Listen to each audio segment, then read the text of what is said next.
Ce sont des faits scientifiques, il faut faire avec, et une fois que l'on sait, on ne peut plus faire autrement.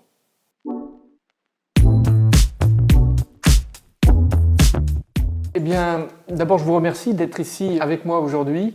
Et si je vous ai invité pour cette conversation et échanger sur la cosmétique en général, mais aussi sur probablement certaines révélations scientifiques qui peut-être, pour certains d'entre vous, va vous surprendre. Vous allez être peut-être dubitatif, voire perplexe. C'est ça qui va être intéressant, c'est de décortiquer ensemble ces faits scientifiques qui concernent un objet que vous connaissez bien, c'est la cosmétique, que vous utilisez tous les jours. Et on va commencer directement par une question extrêmement simple. À votre avis, combien de produits cosmétiques et d'hygiène sont utilisés tous les jours par la femme française? Mais ce que j'aimerais connaître, c'est votre réponse. Alors, combien de produits au quotidien vous utilisez? 5. Alors, j'ai ici 5, très bien. 5 produits, donc on imagine un nettoyant, une crème, un sérum. Une dizaine. À une dizaine. Ah bon, en fait, plus ça va, plus il y en a. Alors, une dizaine. Eh bien, écoutez, je vais vous annoncer que le résultat de cette très longue enquête, qui est unique au monde, 20 000 femmes françaises, donc c'est une enquête extrêmement fiable, c'est 15 produits par jour. Et pour la femme enceinte, c'est 18. Voilà.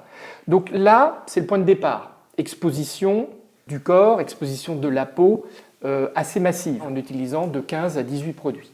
Okay ? Alors maintenant, j'ai une autre question, un peu plus mystérieuse.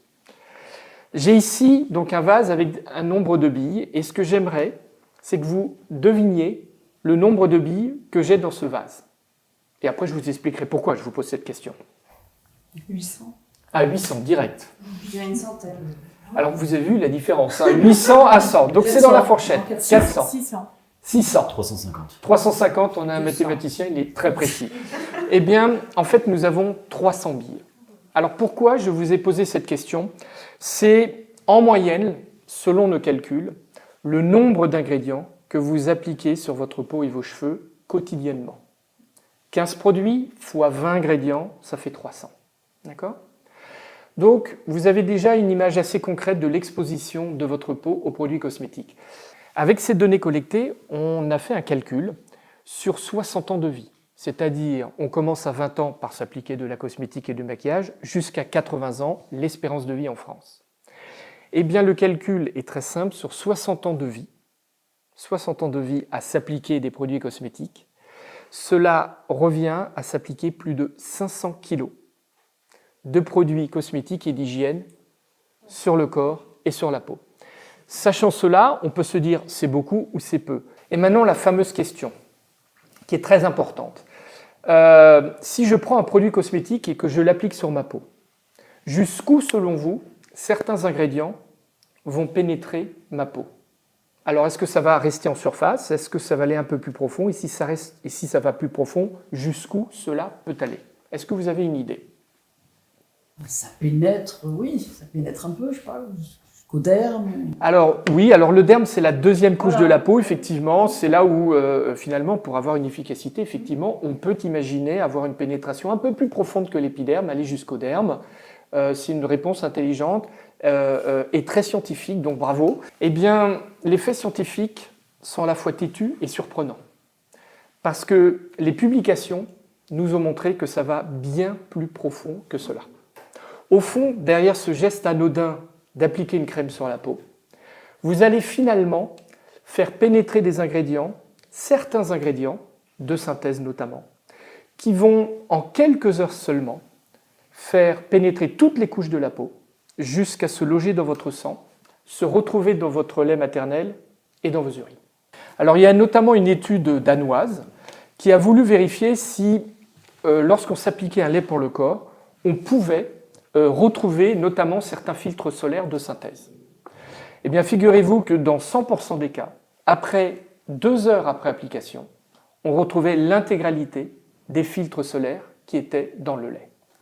Voilà, donc l'intégralité dans le sang. Alors on peut citer aussi d'autres actifs, les actifs amincissants. Alors là, c'est vitesse TGV, puisque après application, 20 minutes après application, on retrouve dans 100% des cas la caféine dans le sang. On pourrait considérer ces nouvelles comme soit une bonne, ou soit une mauvaise nouvelle. Une bonne en se disant que finalement ça pénètre plus profondément que prévu, donc ça peut être relativement efficace. Hein, ça c'est le côté bonne nouvelle. Et puis le côté nouvelle, pas mauvaise nouvelle, mais nouvelle un peu inquiétante, se dit mais que deviennent ces ingrédients une fois qu'ils sont dans notre corps? Si on en reste là, on peut avoir le réflexe de se dire bah, j'utilise plus rien, stop, voilà. Je vois monsieur qui me dit oh, c'est terminé, fin de l'histoire. Voilà, alors, d'abord il y a la notion de bénéfice-risque. Je ne suis pas là pour dire qu'en cas d'exposition solaire, surtout ne vous mettez pas de crème solaire. Le bénéfice-risque, il est très clairement en faveur des protections solaires, des crèmes solaires. Petit bémol quand même, mettre dans une crème hydratante, une crème anti-âge, des filtres solaires juste pour se protéger parce qu'on traverse la rue en automne dans une ville en France, personnellement, je ne vois pas trop l'intérêt. Je vois encore moins l'intérêt de mettre des filtres solaires parfois qui sont là que pour protéger la couleur d'un produit. Vous savez, vous avez des produits qui sont d'un joli bleu, d'un joli rose, mais dans un contenant transparent. Ben, si vous les mettez dans votre salle de bain sous les rayons UV, la couleur va disparaître. Et on met des filtres solaires uniquement pour protéger la couleur. Là, je n'en vois pas trop l'intérêt. En revanche, vous vous exposez, vous allez à la plage, vous allez au ski. Là, je vous le dis, chapeau, et évidemment, crème solaire qu'il faut renouveler toutes les 2 heures.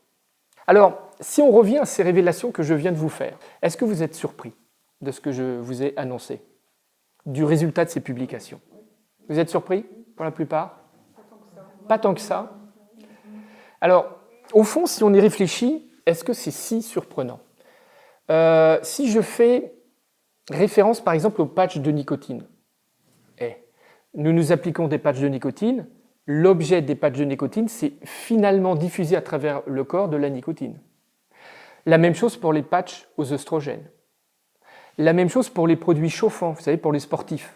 Hein, c'est extrêmement efficace. Ben, vous appliquez un lait sur le corps, en tout cas sur les endroits que vous voulez chauffer, et ça chauffe directement les muscles.